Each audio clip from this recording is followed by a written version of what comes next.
Okay, so Deb, I wanted to talk to you today. I have some parents who are concerned when their child won't eat, or they'll only eat certain foods, or they want to eat everything. So what kind of advice do you have for them on that? What ages are we talking about? I would say that we're probably talking 3 to 5-year-olds. Okay, all right. So kids are pretty interesting with their eating, especially when they're young. They definitely go through their bouts where they only want peanut butter and jelly sandwiches, and you can't convince them to eat anything other than peanut butter and jelly sandwiches, or they only want fruities, or they only want, salad, whatever it is that they want. And parents are like, oh my gosh, are they ever going to get out of this? And some of that's pretty normal, especially preferred food for a couple of weeks. They won't eat anything but that. And then they switch off of that and they find another preferred food and they eat nothing but watermelon for 2 weeks. And it needs to be watermelon everything. And then they're like, oh, okay, I guess I'll try a green bean or something like that. But they go back to another preferred food, so on and so forth, over and over and over again. So some of that is relatively normal. It's also relatively normal for them to reject food that they have shown an affinity for. And now they're like, oh, I don't like that anymore, even though they've compulsively eaten it over time, say yogurt or something like that. And that's pretty normal for them to accept and reject foods. And then they kind of settle in, kind of settle down, and this is what they do. Or they always want ketchup on their eggs. And you can't convince them otherwise. Or even if they had ketchup last week on their eggs and they loved it, this week they hate it. That is pretty normal with parents, but it's maddening. It makes them very frustrated. It made me so mad. I would sit there and spend all of my money, stocking up on what they wanted, and then all of a sudden they didn't want it, and I have a whole cupboard full of it. So what about when your kid just won't eat anything at all, and you're like so stressed out because they're going to starve, and they're not going to grow, and you're going to get turned in for not feeding them, and all of those things? Yes, all those normal worries when your kids won't eat. So it's not unusual for kids to go through periods of time where they're not eating. That is not terribly unusual. With all ages of kids, not terribly unusual. And so when that is happening, again, you're just wanting to offer them food. You're wanting to encourage a couple of bites at a time, 3 bites. Most of the time, it will self-correct and they will be okay. But if it lasts, again, for an extended period of time, I would say like a week of significant no eating, then definitely a trip to a pediatrician is warranted to find out if everything is okay with them. Even less time if they're absolutely refusing fluids and food altogether, or if there's significant weight loss, we would want that. A lot of times kids are eating more than we know that they're eating, and they actually have a higher caloric intake than we are estimating, because we're basing it off of how much we eat, and we assume that they must eat that. But a lot of times they will have a period within, say, 12 hours where they've eaten 10 times.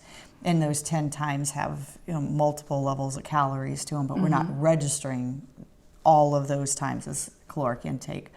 So many times our perception and what's really happening are not exactly the same.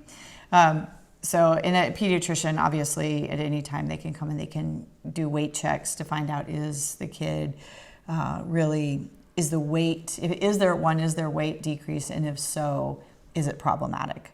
It's not unusual for kids to fluctuate a couple pounds here and there, but physicians definitely want to make sure that they're paying attention, especially if the kid is refusing.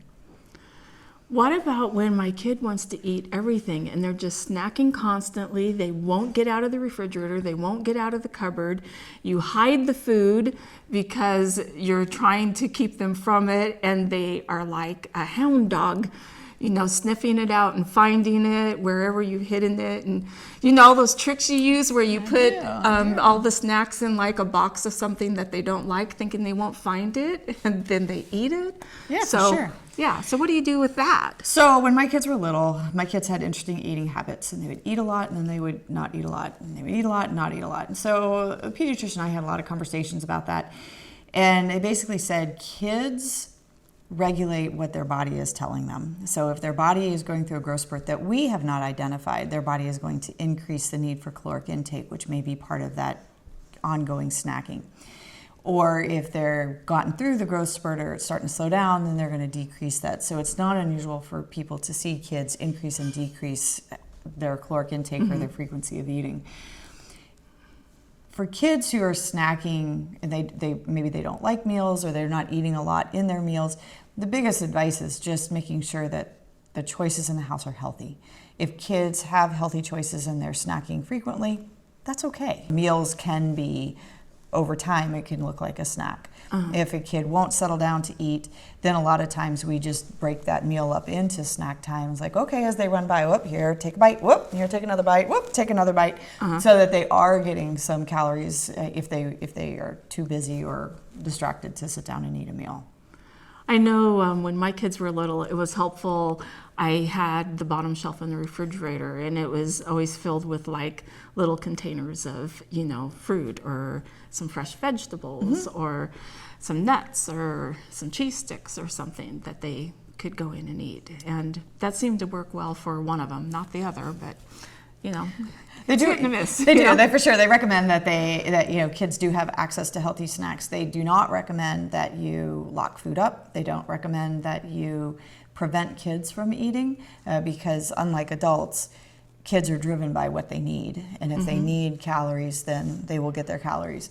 But if we restrict that from them, like, oh, my kid hoards food. Okay, well then that's a different kind of issue. Or if it's a kid coming out of foster care or coming into foster care, that's a different kind of issue as well about what is the purpose of that food, such as there wasn't enough food. Now we do a different kind of intervention around that, but we're still not restricting food.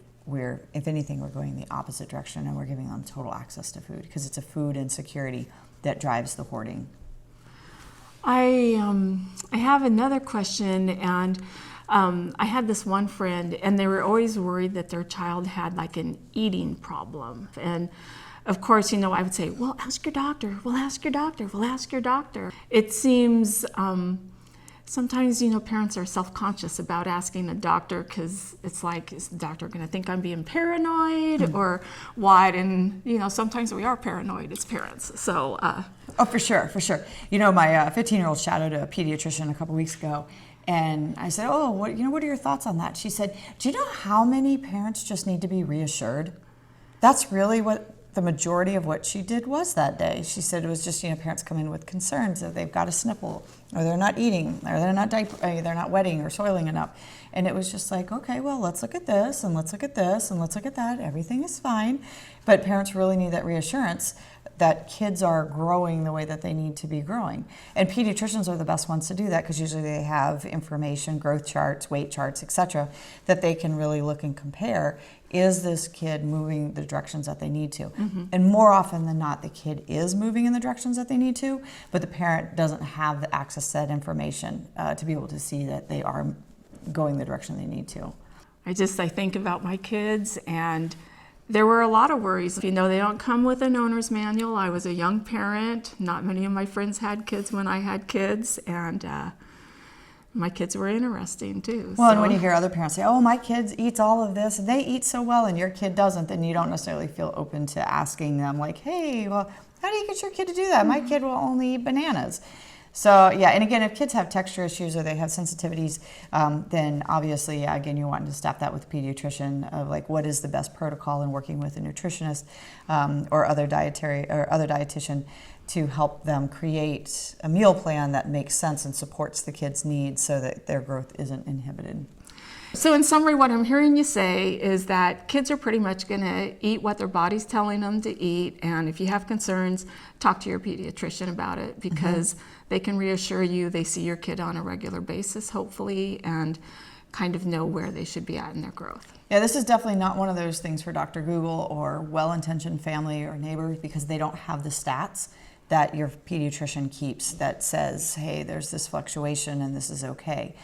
My youngest, they were very concerned because she was very tall, but she was very skinny, and she just could not get on the growth chart. But they were like, but this is who she is. So she's fine. And I was like, she doesn't eat, but she's gaining weight, and here's your data points and all this. I'm like, okay. And she said, I will let you know if there's a problem. I said, copy that. So, and we just brought her in, and sure enough, she's fine. Yeah, and that's how it usually turns out, right? It does, yes. But there's a lot of worry in between. Like I said, I was one of those parents need some reassurance. Well, thanks, Deb, for talking with me, Yeah, and no problem. I look you. forward to talking to you soon again. Okay.